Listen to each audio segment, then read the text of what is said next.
Good morning, all. We are continuing with the Ananda way of life based on the guidelines of conduct for members. So let's start with the prayer.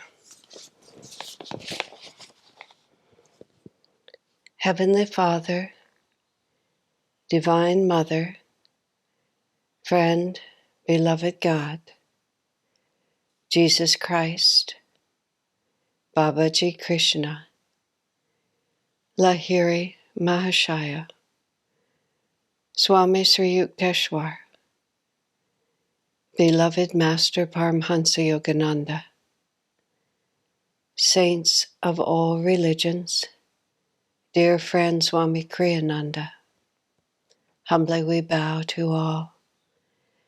Inspire us with your greater wisdom, that we may feel from words on a page the higher consciousness you want us to receive.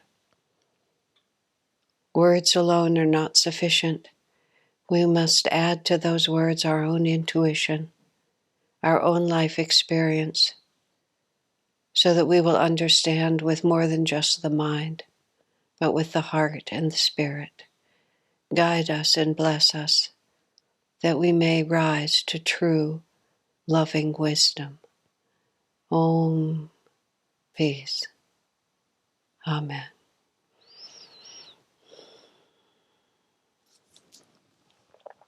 We're in a very interesting part of this booklet, and it comes right on the third page of the description. And I have to be just very frank with you. It's always been interesting to me that Swami goes to this point right away. Now, of course, he's talking about community life. And I also have to say to you, I'm going to just explore these thoughts a little bit, because even though I know they're true, I have to say honestly, I've never quite been able to quite grasp what Swami's been trying to say here. I'm talking decades later.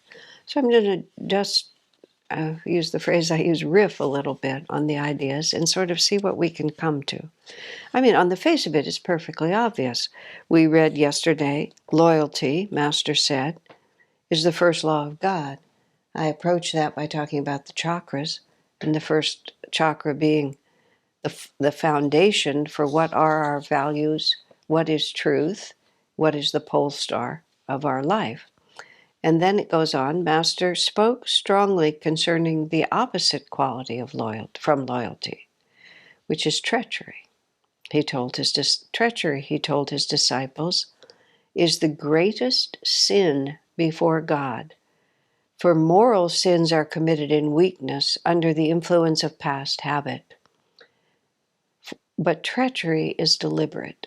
I mean, there we are. We're like, we're sort of talking about we're living for God, we're having a happy community, we're one great family.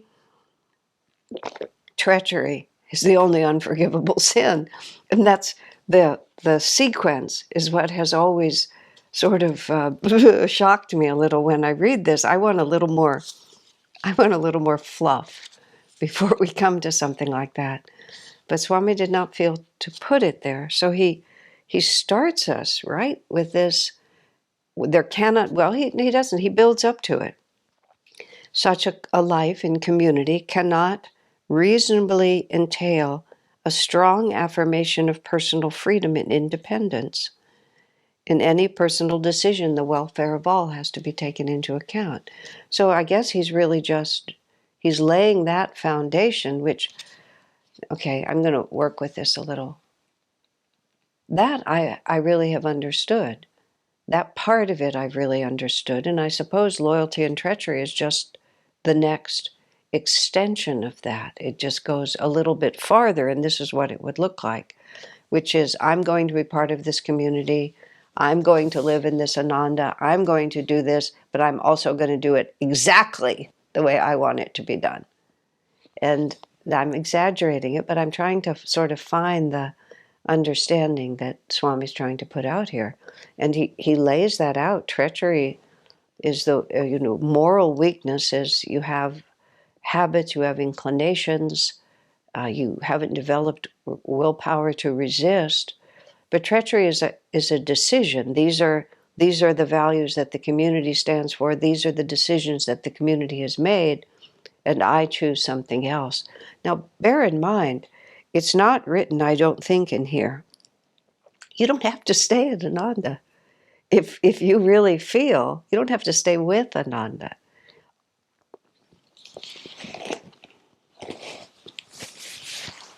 If you really feel that the direction of the community leadership, is violating your first principles, then you have to be loyal to what you think is true. And what Swami says then is you graciously leave. You say, this isn't for me, and you go on your way. Treachery is when you try to pull it down. Treachery is when you try to wrest control into your own hands, even when you, in a calculated way, and this is, he goes on to say that, you take your complaints to those who have no power to shift it and no power to help you see it differently. And you try to build up a force of energy that will allow you to attack. It's not like you have to agree. See, that's the point that you have to realize, but you have to make choices. And those choices are deliberate. That's what Master said. I'm going to go to a unrelated but slightly related. There's a book that I published called Ask Asha, which was a collection of questions that I received at my website, and then I answered them in writing, and I published a whole series of that. One of the questions I received was from a woman who her parents wanted her to marry. I think there was objection to the specific person that they wanted her to marry. But whatever it was, she was in a strong disagreement with her parents about whether she would marry and who she would marry. This was in India. She told me she was being forced to marry this person. And I said, how old are you? She had a profession. She was well into adulthood. She had a profession. I said, do you have a passport? I mean, do you have the means to carry on your own life? Yes, she did. So you could just pick up and walk out the front door at any point you wanted to, couldn't you? Yes, she could. So I said, it's not that you must marry. It said it would be very inconvenient if you don't. Because if you don't, you will lose the comfortable home that you have. You will lose the secure relationship you have with these people, your parents, your extended family. Many challenges will come to you if you refuse to do this. But that's quite different than being forced. They're not tying you down. They're not, holding you underwater until you concede. It just will be very inconvenient for you to say no. And I'm not in any way, as I wrote to her, I'm not in any way saying it would be easy to refuse. But it's very important to have clear in your mind what the actual choices are. And I've seen over the years at Ananda, people will sometimes feel that, something important to them is being violated, and they have a perfect right to feel that way. It's a very, very, very big world. And Ananda is just the tiniest little sliver of it. And living in an Ananda community is a tinier sliver within a tiny sliver of the whole planet. You can just walk out the door and do something else. And there's nothing treacherous about that. That's just a choice. I was here. I was loyal to it because I thought this is what it was. I thought it was consistent with what I felt was important. Now I found that it's not. But when you then start either trying, as I say, to wrest control, to go behind the backs, to break the covenant, to speak ill of it, to try and bring it down, that's when it becomes treacherous. Especially if Ananda has been the source of your spiritual inspiration. On several different occasions, Swami said, because we went through, especially from in the 90s, when we had 12 years of litigation that got very, very personal and very, very ugly. And there was a lot of treachery that happened in that. People to whom Swamiji had given great respect and affection just turned and did their best to destroy him, to destroy his work, to destroy him, but to destroy his work. Now let me pull this piece together for a second. I've lost the thread. Oh, yes. And Swami spoke of several of the people who turned strongly against him. He said, it was I who brought them to Master, and it was from me that they took initiation as disciples of Master. It was from me that they learned Kriya and took Kriya initiation. He said, and he rarely said something like this, it's not a good thing to turn against that person, even in the name of loyalty to Master. You would not even know about that if it hadn't been for him. And it's not good to turn against a person like that. There's one woman friend of mine who was the first person to tell me about Swami Kriyananda. And because of her, I came to Ananda. I met Swamiji. I came to Ananda. Everything happened for me because of her. And she and I have been friends for 50 years now, pretty much. And we've had our moments, where we've agreed and disagreed about other things, and superficial differences from time to time have, separated us a little. But in the end, and in the middle too, it's a debt I can never repay. And there's nothing that could happen that could ever change that. Now, it might not always be possible to live together in perfect harmony. It may be that the external aspects, but the gratitude is always there, and the loyalty to the gift that is given. So a person can say, I'm very, very sorry for the path. I mean, you could even say, as people did say, the Swami Kriyananda was a fallen disciple and was, working against Master's work, and everything he did was invalid. You can have that opinion, that's perfectly fine. But to then actively try to work against him, that's a very serious decision. And Master said, it's a deliberate decision. You owe a debt of gratitude here, and to turn against it. To leave, even to leave with a letter of resignation that declares all of these things. So you see, it's very interesting. Now, most of us are not pressed that hard. Most of us have, the issues are smaller. So let me go on reading what Swami has to say. Let every member take his words on this subject to heart and meditate how they may apply to his life in all its aspects. For both loyalty and treachery have their reality first, not in action, but in the mind. Swami said, it is not disloyal to disagree. And that's just a very important point. There was a period of time with Swamiji when I was afraid to express myself to him honestly. I felt that if I was going to be a good disciple, I had to always agree. And what he did when he saw me following that tact, it wasn't something he could just say out loud, but he increased the pressure on me, is the way I would put it. He kept accentuating those things with which I disagreed, just making them stronger and stronger and stronger, until I just couldn't sustain the facade anymore. And the dissonance became too great, and we had a frank and a clear conversation. And Swami spoke emphatically, I prefer an honest argument to a dishonest yes. An honest no is a far more powerful relationship than a dishonest yes. Because it's not disloyal to disagree. It is disloyal, however, to take one's disagreement to those who are not in a position to influence matters for the better, or who cannot at least help one to achieve greater clarity on the subject. So that's a very sensitive issue, and that comes up all the time. That's not, the level of they've betrayed my fundamental principles and I can no longer stay here. But as Swami said, it begins with certain attitudes of the mind.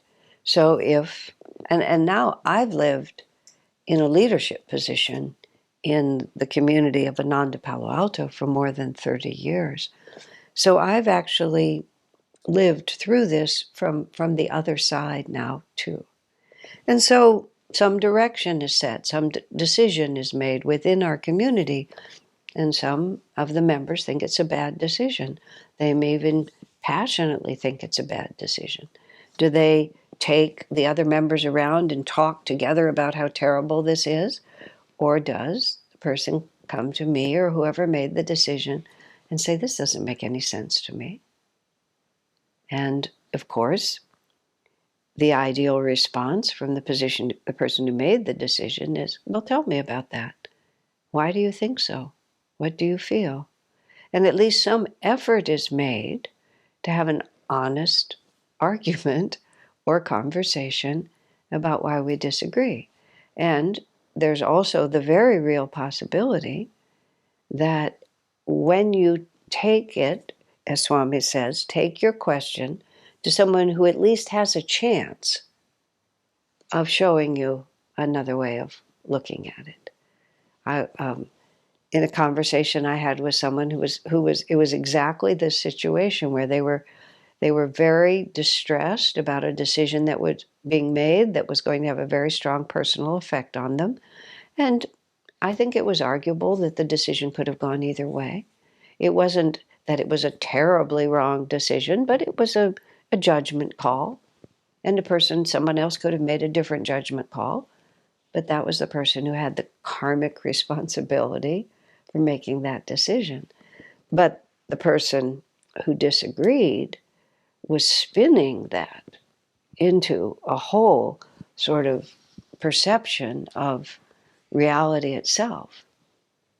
And so I did my best to try to say, let's just see what actually happened here. And it may still be that when you get down to that one decision, maybe the decision wasn't ideal. But is that enough? Is that a foundation on which you want to spin and build a whole other reality? And this happens on a regular basis. I was talking to another person who had very strong feelings about a direction that a certain community was going, Ananda community. Ananda communities are autonomous. So what happens in one is not necessarily what happens in everyone on relatively superficial organizational matters, not on deep spiritual principles. So that's what was happening. Person felt very strongly about it, and it was understandable. Swami has this wonderful phrase, I understand why you feel that way.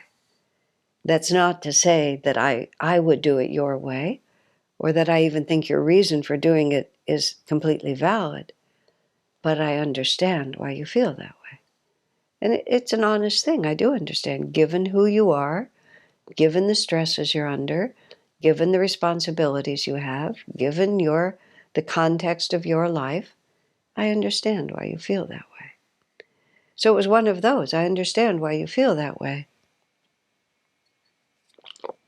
But now you have to ask yourself, is my disagreement on this issue fundamental enough for me to change my fundamental loyalty? This is where Master says, loyalty is the first law. I'm loyal to this path. I'm loyal to this community. I'm loyal to these people who've been given the responsibility. Is this an issue that is so important to me that I'm going to stand against all my previous commitments and take the consequences of that, which could be to separate myself from all of this? Is this really that kind of issue? And of course, if it is, you must. You have to. There's a very touching story in this book by a man named John Tetmer. And he was a Catholic monk. He went into seminary when he was in his late teens. He loved his life as a monk. And he rose very high into the Vatican ranks. He was American, but he was taken to Rome. He lived in the Vatican. He had a very influential position. He was extremely highly educated in Catholic theology, and he was a rising star. He overworked himself and just wore out his body and his mind, and he was sent on a sabbatical to Switzerland and ordered to do absolutely nothing. He wasn't even allowed to follow his normal monastic routine. He really just had to rest and recover. So for the first time in his life, because he'd grown up on a farm, he'd always worked exceedingly hard. For the first time in his life, he was ordered to just sit there on the balcony of the sanitarium in Switzerland and gaze at, the most beautiful landscape in the world. And in doing that, he had a deep mystical revelation about the nature of reality, about God, about Jesus, about everything. And when he had that revelation, he realized that the Catholic theology was not true in the way that he had thought it was true. The revelation showed him a very different perspective, and he had to resign. And it broke his heart to resign, because there was nothing in his life that he didn't love. But the understanding he'd come to was a greater loyalty, and he could no longer be the proponent of this theology, which he discovered was not the same as his relationship to Jesus. Now, that was a true and a right thing for him to do.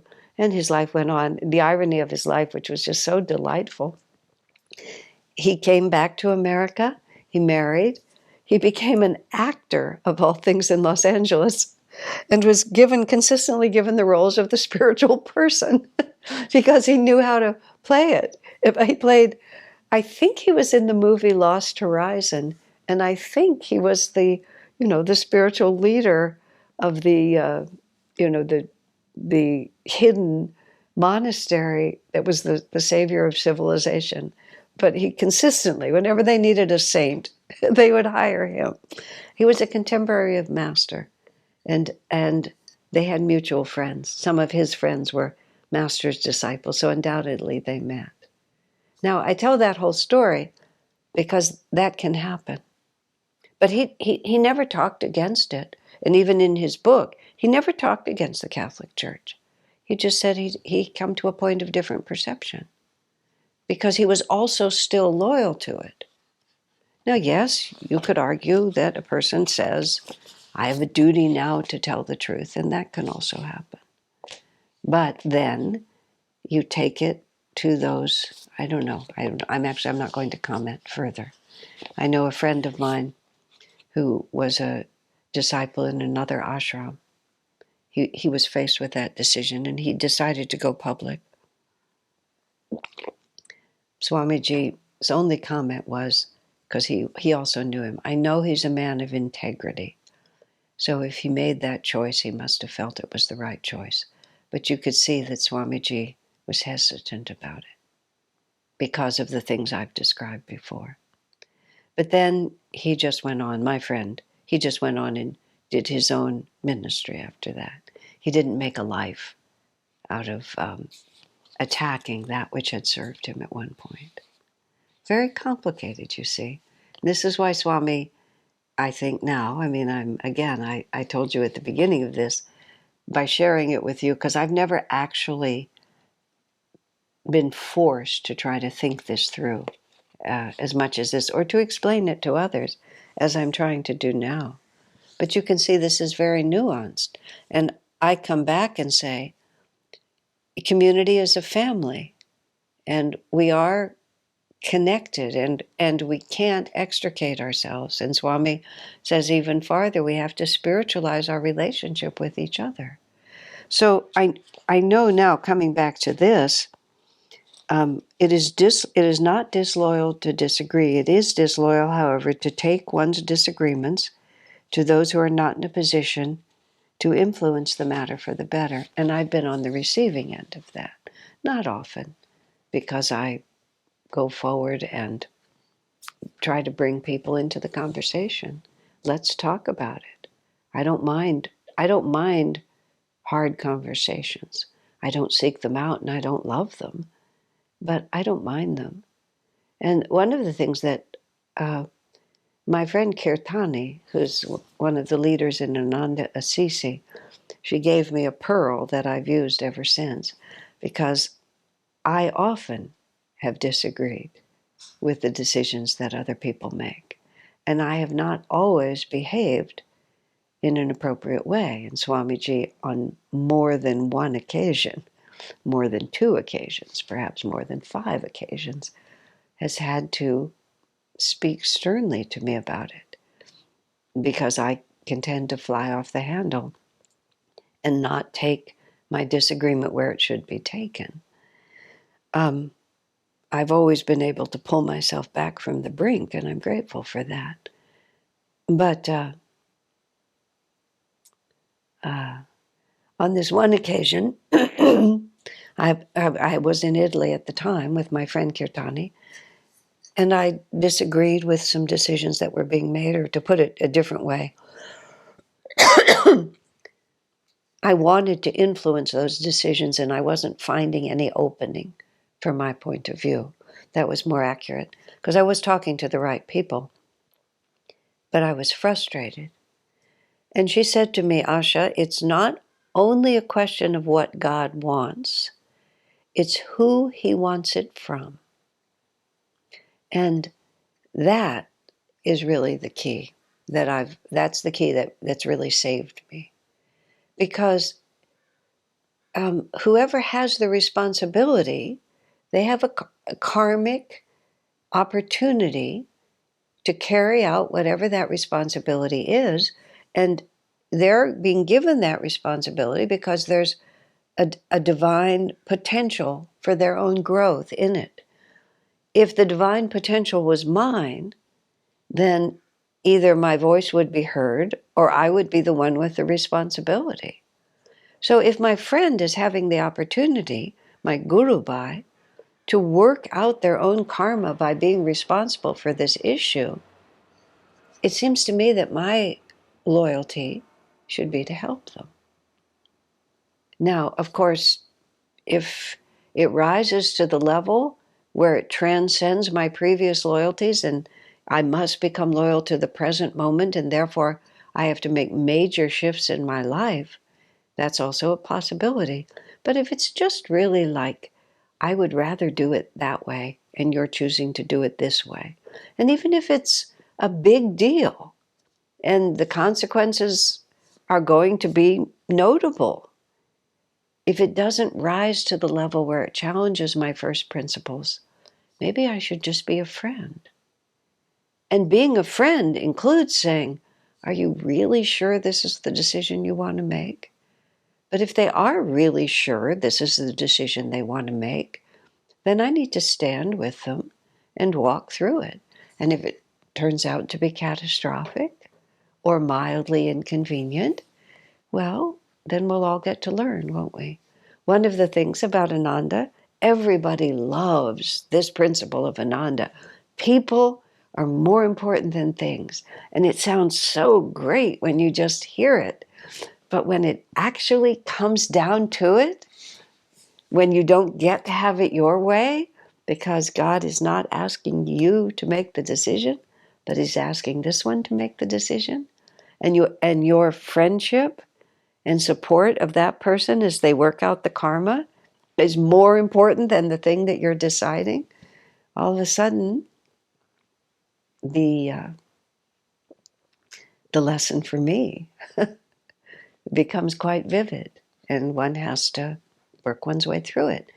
This is, and it has to be said, the extraordinary blessing of being part of a sangha, being part of a group of spiritual seekers, and not just being out there by yourself making it up and having nothing intrude sufficiently to really force us to expand our understanding. So all of this is what Swamiji is talking about, and there's much more that can be said, and we will say it at our next session. At least we'll continue. God bless you.